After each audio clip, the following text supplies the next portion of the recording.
CSAT 2025 के लिए math का जो पोर्शन है वो लगभग 33% कवर करता है। और उसमें मैथ वाले पोर्शन में हम लोग पूरे 9 चैप्टर का अध्ययन करते हैं, जिसमें सबसे महत्वपूर्ण लगभग आधा वेटेज जो कवर करता है वो नंबर सिस्टम है। और नंबर सिस्टम से लगभग 15 से 16 क्वेश्चन पूछे जाते हैं। हालांकि मैथ इस समय पूरे 80 क्वेश्चन में से लगभग 40 क्वेश्चन मैथ से पूछे जाते हैं और कंप्रहेंशन और रीजनिंग से 20-20 क्वेश्चन पूछे जाते हैं। तो इसलिए इस तरह से केवल मैथ बेहतरीन पढ़ लेने से भी सीसेट क्लियर हो सकता है। और उसमें 9 चैप्टर में कौन कौन से हैं मैं आपको बता देता हूँ क्या क्या पढ़ना है। तो पहला नंबर सिस्टम, दूसरा परम्यूटेशन कॉम्बिनेशन, और लिख देता हूँ एक बार, आप लोग चाहें तो नोट कर लें उन्हें। नंबर सिस्टम जो कि ऊपर भी लिखा गया है, नंबर सिस्टम। दूसरा है permutation and combination, permutation and combination. तीसरा है टाइम एंड वर्क, और चौथा है टाइम, स्पीड एंड डिस्टेंस। पांचवा है परसेंटेज। और 6 चैप्टर है इंटरेस्ट, इंटरेस्ट, जिसमें साधारण ब्याज और चक्री ब्याज वगैरह अध्ययन करते हैं। चौथा है प्रॉफिट लॉस, सातवां है प्रॉफिट लॉस एंड डिस्काउंट। और 8वां चैप्टर है ratio and proportion, ratio and proportion. और 9वां और लास्ट चैप्टर है mixture and allegation, mixture and allegation. इतने ही चैप्टर पढ़ने हैं और हम शुरू करते हैं आज नंबर सिस्टम से। नंबर सिस्टम दरअसल एक ऐसी सिस्टम या व्यवस्था है जिसमें हम लोग नंबरों के बारे में अध्ययन करते हैं, जिसमें बहुत सारे नंबर हैं। डायरेक्ट नंबर से तो क्वेश्चन नहीं पूछे जाते, पर नंबर की ज़रूरत जरूर प्रश्नों में पड़ती है। इसलिए नंबर सिस्टम में जितने नंबर्स का अध्ययन किया जाता है, हम लोग उन चीज़ों के बारे में पहले थोड़ा थोड़ा देख लेते हैं कि क्या होते हैं नंबर्स। जैसे कि पहला नंबर है natural number. Natural number, natural number क्या होते हैं? काउंटिंग के नंबर्स को नेचुरल नंबर कहते हैं। जैसे काउंटिंग के नंबर 1, 2, 3, 4, 5 एंड सो ऑन। 1 से अनंत तक की संख्याओं को नेचुरल नंबर नहीं कहते। 1 से अनंत तक की संख्याओं में तो 1.5, 1.3 ये सारी चीजें भी आ जाएंगी। केवल काउंटिंग के नंबर को, जिनसे हम आम जीवन में काउंटिंग के लिए यूज करते हैं, उन नंबर्स को हम नेचुरल नंबर कहते हैं। और दूसरा है होल नंबर, जिसे हिंदी में पूर्ण संख्या कहते हैं। नेचुरल नंबर में अगर जीरो को भी इंक्लूड कर लिया जाए, इन सारे नंबर में अगर जीरो को भी इंक्लूड कर लें, अर्थात नेचुरल नंबर में जीरो को भी इंक्लूड कर लें, तो उसे हम होल नंबर कहते हैं। जैसे 0, 1, 2, 3 एंड सो ऑन। और अगला नंबर है integer number. Integer number, integer number में, होल नंबर में माइनस वाली संख्याओं को इंक्लूड कर लें तो इंटीजर नंबर बन जाता है। ये माइनस इनफाइनाइट से प्लस इनफाइनाइट तक होते हैं। जैसे -4, -5, -6 एंड 0, 1, 2, 3 ये सारे नंबर जो है इंटीजर नंबर कहलाते हैं। सुविधा की दृष्टि से इंटीजर नंबर को 2 भागों में डिवाइड करते हैं, इवन इंटीजर नंबर और odd integer number. Even integer number और odd integer number. Even integer number क्या होते हैं? +-2, +-4। अच्छा, इवन नंबर क्या होते हैं ये तो पता ही होगा। ऐसी संख्याएं जो 2 से डिवाइड हो जाए उन्हें इवन नंबर कहते हैं। 2, 4, 6, 8, 10। ऑड जो 2 से डिवाइड ना हो उन्हें ऑड नंबर कहते हैं। जैसे 1, 3, 5, 7 ये सारे ऑड नंबर्स होते हैं। तो इसी से बन गया इवन इंटीजर नंबर और odd integer number. Odd integer number में आ जाएगा +-1, +-3, +-5 ये सारे नंबर ऑड इंटीजर नंबर के अंतर्गत आते हैं। और इस तरह से इंटीजर खत्म हुआ। और अगला नंबर है रेशनल नंबर। क्या होता है रेशनल नंबर, उसके बारे में हम लोग जानते हैं। तो इस तरह से इंटीजर नंबर खत्म हुआ। अब हम लोग पढ़ते हैं क्या है रेशनल नंबर। रेशनल नंबर किसे कहते हैं? तो रेशनल नंबर वे होते हैं जिन्हें हम p/q के रूप में लिख सकें। p/q मतलब फ्रैक्शन के रूप में जिन्हें लिख सकते हैं उन्हें हम रेशनल नंबर कहते हैं। रेशनल नंबर जिन्हें p/q के रूप में लिख सकें। और p और q क्या होंगे? Integer number. यहाँ थोड़े डाउट होता है, p और q क्या क्या हो सकता है। p और q कोई एक नंबर है और हो क्या क्या सकता है। तो इंटीजर नंबर, जितने भी इंटीजर नंबर रहते हैं कुछ भी हो सकता है। जैसे इंटीजर नंबर तो आपको अभी पीछे मैंने बताया कि माइनस के भी जितने नंबर होते हैं, जैसे -4, -5, -6, ये सारे ही इंटीजर में आते हैं। तो p और q के स्थान पर माइनस प्लस जीरो कुछ भी रखा जा सकता है। लेकिन एक और इसमें रूल है, q does not equal to zero. q zero नहीं होना चाहिए। अगर q जीरो हो जाएगा तो इसकी वैल्यू अनडिफाइंड हो जाएगी, कोई नंबर ही नहीं प्राप्त होगा। तो q को जीरो नहीं रखना है। ये पूरा रेशनल नंबर का एग्जैक्ट परिभाषा होती है कि जिसे p/q के रूप में लिख सके और p q इंटीजर हो और q does not equal to zero, q zero नहीं होना चाहिए। तो इसके एग्जांपल जैसे बोले तो -3/5, 4/5, 8/-5, ये सारे ही नंबर रेशनल नंबर कहलाते हैं।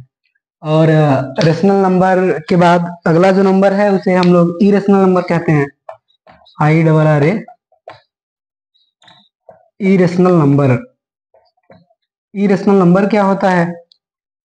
तो जिन्हें p/q के रूप में ना लिख सकें, जिन्हें p/q के रूप में ना लिख सकें, p/q के रूप में जिसे नहीं लिख सकते उसे इरेशनल नंबर कहते हैं। जैसे √3, √2, पाई, e⁻x, ये सारे ही जितने नंबर्स हैं ये इरेशनल नंबर कहलाते हैं, क्योंकि इन्हें p/q के रूप में लिखा नहीं जा सकता। जैसे मैं आपको बताऊं कि आप लोगों को याद होगा √3 की वैल्यू आप याद किए होंगे 1.7। यह एग्जैक्ट वैल्यू नहीं है, ये नियरली वैल्यू है इसकी। एग्जैक्ट वैल्यू तो कुछ ऐसी होगी 1.7846, सॉरी 446,723, मतलब कुछ भी ऐसे ही, कोई एग्जैक्ट नंबर रिपीट भी नहीं करता है। तो ऐसे नंबर बढ़ते जाते हैं, कहीं खत्म भी नहीं होता। इसलिए यह नियरली वैल्यू 1.7 है। एग्जैक्ट वैल्यू तो कुछ पता ही नहीं चलता क्या क्या हो जाता है। तो उन्हें p/q के रूप में लिख नहीं सकते, इसलिए इसे इरेशनल नंबर कहते हैं हम लोग। जैसे √2 की वैल्यू भी इसी तरीके से 1.4 याद करते हैं, पर एग्जैक्ट ये नहीं होती, ये नियरली वैल्यू होती है। और पाई की वैल्यू हम लोग 22/7 बताते हैं। और कभी कभी पूछ भी लिया जाता है कि पाई क्या है। तो पाई दरअसल इरेशनल नंबर है और 22/7 रेशनल नंबर है। 22/7 रेशनल नंबर है और पाई की वैल्यू 22/7 नहीं है, ये लगभग 22/7 पाई की वैल्यू है। इससे एग्जैक्ट कुछ वैल्यू भी होती है लगभग। अगर हम सॉल्व करें इसे 22/7 को, अगर थोड़ा डेसिमल टाइम अगर हम लोग ले जाएं तो कुछ ऐसी वैल्यू प्राप्त होगी 3.14144678। मतलब कि यह भी ऐसे ही चलता जाएगा, कुछ फिक्स नंबर रिपीट नहीं करते। एग्जैक्ट वैल्यू पता इसलिए चल नहीं पाती है इसके लिए। तो यह 3.14 हम लोग ले लेते हैं जो कि लगभग वैल्यू है। इसलिए 22/7 रेशनल नंबर है और पाई क्या है? Irrational number. और उसके बाद रेशनल नंबर में दो चीजें आती हैं जिसमें लगभग बहुत कंफ्यूजन होता है। टर्मिनेटिंग डेसिमल नंबर क्या होता है और नॉन टर्मिनेटिंग डेसिमल नंबर क्या होता है। Non terminating and recurring decimal number क्या होता है और नॉन टर्मिनेटिंग और नॉन रिकरिंग डेसिमल नंबर क्या होता है। तो हम पहले देखते हैं कि टर्मिनेटिंग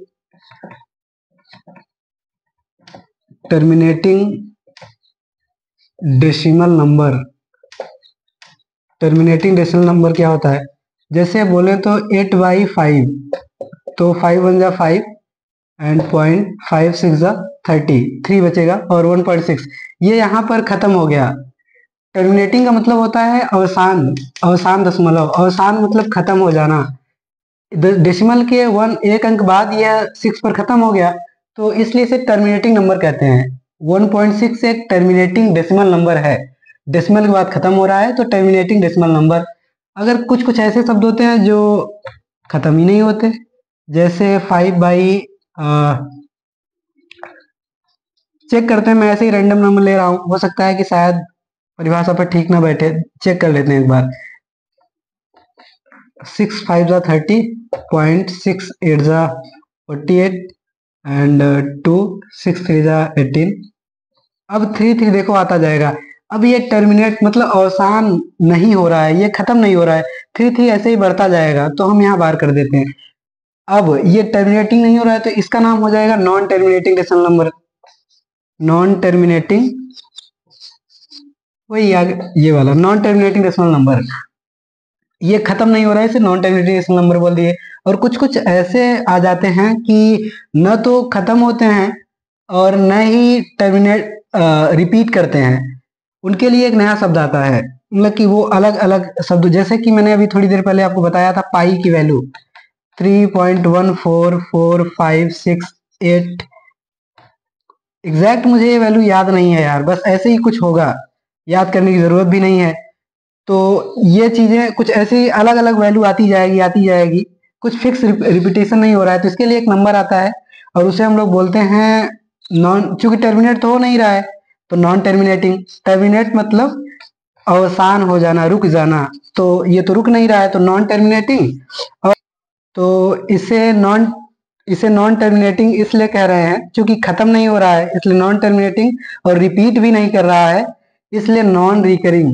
रिकरिंग मतलब रिपीट करना, उसे रिपीटिंग भी कहते हैं, non recurring, non terminating and non recurring number. और आपको एक बात और बताऊं कि ये जो नॉन टर्मिनेटिंग और नॉन रिकरिंग नंबर होते हैं वो इरेशनल नंबर होते हैं। नॉन टर्मिनेटिंग नॉन रिकरिंग वाले सारे नंबर इरेशनल होते हैं और टर्मिनेटिंग डेसिमल और नॉन टर्मिनेटिंग डेसिमल ये रेशनल नंबर होते हैं। नॉन टर्मिनेटिंग और रिकरिंग इसे कहेंगे non terminating, non terminating and recurring decimal number, recurring decimal number. तो इस तरह से ये खत्म हुआ। और इसके लिए एक शब्द आता है म्यूचुअली एक्सक्लूसिव। म्यूचुअली एक्सक्लूसिव लगभग क्वेश्चंस में आ जाता है कि क्या होता है म्यूचुअली एक्सक्लूसिव। जैसे कोई स्टेटमेंट दे दिया जाए कि परिमेय और अपरिमेय संख्याएं क्या म्यूचुअली एक्सक्लूसिव होती हैं, तो क्या होता है म्यूचुअली एक्सक्लूसिव, इसके लिए जानना जरूरी है। तो हम यही जानते हैं कि क्या है दरअसल म्यूचुअली एक्सक्लूसिव। म्यूचुअली एक्सक्लूसिव ये क्या होता है, तो म्यूचुअली एक्सक्लूसिव का अर्थ होता है कि दोनों संख्याएं एक साथ कभी नहीं आ सकती। जैसे कोई सिक्का हो गया और उसे उछालेंगे तो हेड और टेल दोनों एक साथ कभी नहीं आएंगे, या तो हेड आएगा या तो टेल आएगा। तो हम कह सकते हैं कि एक सिक्के में आने वाले हेड और टेल दोनों आपस में म्यूचुअली एक्सक्लूसिव हैं, मतलब एक साथ नहीं आ सकते।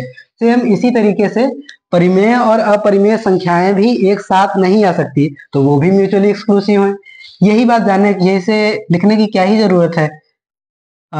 लिख देते हैं कि रेशनल और irrational number are mutually exclusive.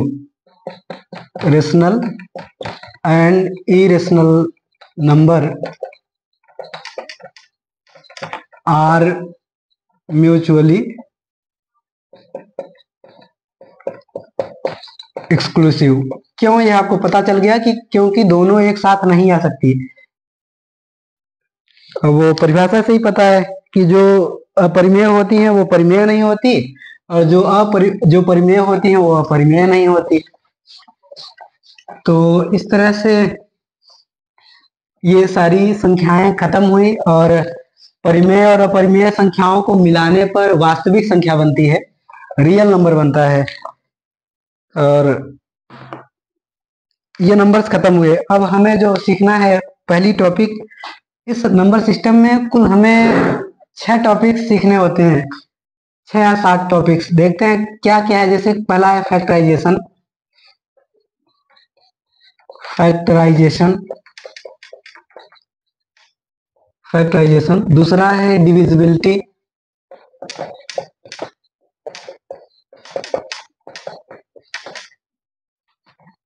तीसरा है किसी भी नंबर्स के प्रोडक्ट में नंबर ऑफ जीरोज निकालना, नंबर ऑफ जीरोज निकालना। चौथा है काउंटिंग, और पांचवा है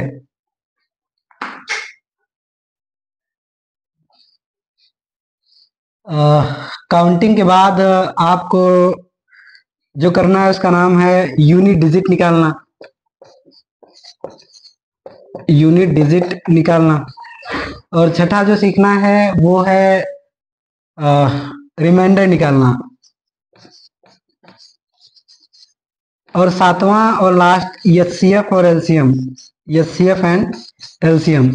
ये पूरे 7 टॉपिक नंबर सिस्टम में हम लोगों को देखने हैं, बारी बारी से हम सबको देखते हैं कि इनमें क्या सीखना होता है। तो पहले हम लोग फैक्टराइजेशन सीखते हैं। क्या होता है फैक्टराइजेशन? हम लोग फैक्टराइजेशन से शुरू करते हैं। क्या होता है फैक्टराइजेशन देखते हैं। जैसे कि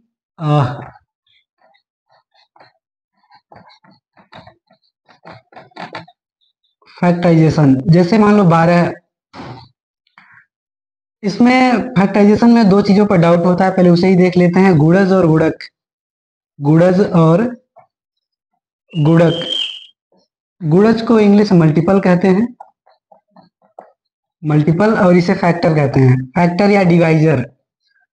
तो गुणज क्या होता है? जैसे 12 के गुणज की बात करें तो एक तो 12 स्वतः है, दूसरा 24, 12 दूना 24, 12 36, 12 चौक 48। मतलब 12 से गुणा करने पर जो जो प्राप्त होता है वो 12 के गुणज होते हैं। गुणज क्या होता है कि 12 को ऐसी कौन कौन सी नंबर्स हैं जो इन्हें 12 को डिवाइड कर सकते हैं, तो 12 के वो फैक्टर कहलाते हैं या गुणक कहलाते हैं। जैसे 12 को एक भी डिवाइड कर सकता है, 2 भी कर सकता है, 3 भी कर सकता है, 4 भी कर सकता है, 6 भी कर सकता है, और एक 12 स्वतः भी कर सकता है। तो ये पूरे 6 फैक्टर हो गए। जैसे एक से तो हर संख्या डिवाइड हो जाएगी, तो एक तो सबका फैक्टर है। 2 से भी हो जाएगा, 2 छंग 12, 3 से 3 चौक 12, 4, 5 से नहीं होगा, 5 के टेबल में 12 आता ही नहीं। 4 से हो जाएगा, 4 3 12, 6 दूना 12। तो ये सारे फैक्टर हैं 12 के, 1 2 3 4 5 6, 6 फैक्टर हैं। दरअसल ये छोटा नंबर था इसलिए हम गिनकर इसके फैक्टर निकाल लिए, पर अगर कोई बड़ा नंबर आ जाएगा तो निकालने में शायद असहूलियत होगी। तो हम कैसे बड़े नंबर्स का फैक्टर निकालेंगे उसे हम सीखते हैं। तो उसके लिए कुछ कॉन्सेप्ट हैं, उन्हें सीखना होता है। जैसे मान लो कोई एक नंबर मैं ऐसे ही रैंडम लेता हूँ, कुछ इजी सा ही, 42 48 ले लिया, 48। तो पहले निकालने के लिए हम 48 का एलसीएम निकाल लेते हैं। 48 का एलसीएम होगा 24, इसका 24 2 12 एंड 2 6 2 3 एंड 3 1। तो ये आ गया 2 की पावर 1 2 3 4, 2 की पावर 4 इंटू 3। जिसके पावर में कुछ नहीं होता 1 लिख देते हैं। अब अगर फैक्टर निकालने के लिए क्या करते हैं कि जो इसके प्राइम फैक्टराइजेशन है, प्राइम मतलब प्राइम नंबर में फैक्टर के रूप में लिखे गए हैं। ये 2 भी प्राइम है, 3 भी प्राइम है। शायद मैं 2 नंबर्स को बताना पीछे भूल गया था, मैं पहले उन्हीं को बता देता हूँ क्योंकि ये काम आते रहेंगे। पहला नंबर मैंने शायद भूला कि प्राइम नंबर क्या है, ये मैंने नहीं बताया। प्राइम नंबर क्या होते हैं? 2 या 2 से बड़ी वे सभी संख्याएं जो अपने अलावा दूसरों से न कटें। 2 या 2 से बड़ी वे सभी संख्याएं जो अपने अलावा दूसरों से विभाजित ना हो, उन्हें प्राइम नंबर कहते हैं। जैसे 2 3 5 7 11 13। 2, यहाँ कंफ्यूजन होता है, क्या 2 भी है क्या प्राइम नंबर? हाँ 2 भी है, 2 भी तो एक के अलावा किसी और से विभाजित नहीं होगी। तो दूसरा एक और नंबर आता है कंपोजिट नंबर। कंपोजिट नंबर क्या होता है? चार या चार से बड़ी वे सभी संख्याएं जो दूसरों से भी विभाजित हो जाएं। अपने से तो सारी हो ही जाती है, पर दूसरों से भी जो विभाजित हो जाए उसे हम कंपोजिट नंबर कहेंगे। और कंपोजिट नंबर के एग्जांपल वही 4, 6, 8 और 10, 15, ये सारे कंपोजिट नंबर हैं। तो सबसे छोटी कंपोजिट नंबर अगर कोई पूछे तो 4 है, 2, 3 नहीं है, क्योंकि 2, 3 अपने अलावा और किसी से भी कैंसिल नहीं होंगी, तो ये कंपोजिट नंबर हो गया। अब मैं बोल रहा हूं कि प्राइम फैक्टराइजेशन, तो अब तो आपको पता चल ही गया होगा कि 2 और 3 प्राइम नंबर्स हैं। तो पहले जो प्राइम नंबर आएंगे उनकी पावर में एक ऐड करके आपस में मल्टीप्लाई कर देते हैं। 2 की पावर 4 में एक ऐड किया, 4 + 1 मल्टीपल। 3 की पावर 1 है, 1 में 1 ऐड किया और 4 1 5 1 1 2 5 2 10। तो ये इसका 48 का फैक्टराइजेशन है। इसके फैक्टर 10 होंगे, मतलब 10 ऐसे नंबर हैं जो इसे डिवाइड कर देंगे पूर्णतः, तो इसके 10 फैक्टर हो गए। कोई भी नंबर ऐसे ही निकाल सकते हैं, कितना ही बड़ा नंबर हो, निकालने का तरीका यही होगा। इसमें फैक्टराइजेशन में 3 प्रकार के कभी कभी फैक्टराइजेशन पूछ लेते हैं। पहले तो जैसे इसी नंबर का हम निकाल लेते हैं, इसमें और भी पूछ सकता है। एक तो टोटल फैक्टराइजेशन पूछ सकता है, दूसरा पूछ सकता है कि इवन फैक्टर कितने हैं, इसके इवन फैक्टर कितने हैं। तीसरा ये पूछ सकता है कि ऑड फैक्टर कितने हैं इसके। इवन फैक्टर क्या होते हैं? जैसे कि अब देखो 2 की पावर 4 है, तो इसमें जो इवन नंबर की पावर होती है या 2 की पावर जो भी होगी उस पर उसमें कुछ भी ऐड नहीं करेंगे, उसे एज इट इज लिख लेंगे इनटू, और जो और ऑड नंबर का जो या प्राइम नंबर का जो पावर होगा उसमें एक ऐड कर देंगे जैसा पहले करते थे। तो 1 1 2 4 इंटू 2 = 8। तो इवन फैक्टर 8 आ गया। और ऑड फैक्टर को निकालने के लिए कुछ मत करो, जो पूरे फैक्टर आए थे, शायद कितना आया था, 5 दूना 10, 10 आए थे ना। टोटल फैक्टर में से इवन फैक्टर वाले को निकाल दीजिए तो ऑड फैक्टर आ जाएगा। तो 2 ऑड फैक्टर हो गया। और अगर कोई पूछे कि प्राइम फैक्टर कितने हैं, तो प्राइम नंबर जितने हैं देख लीजिए, एक प्राइम नंबर 2 है और एक 3 है, तो प्राइम फैक्टराइजेशन 2, 3 अर्थात 2 प्राइम फैक्टराइजेशन भी हैं। तो ये फैक्टराइजेशन का पूरा कॉन्सेप्ट यही खत्म हुआ। सवाल इससे और टफ भी बन सकते हैं, जैसे बड़े बड़े नंबर दे सकते हैं। रूल यही होगा, आपको एलसीएम आना चाहिए, निकाल लेंगे। 1276, 1286, कुछ भी बहुत बड़े बड़े नंबर दे दिए जाएंगे और पूछा जा सकता है कि इसका फैक्टर निकालिए, even factor, odd factor, prime factor. तो रूल यही होगा, आप निकाल सकते हैं। अगला जो है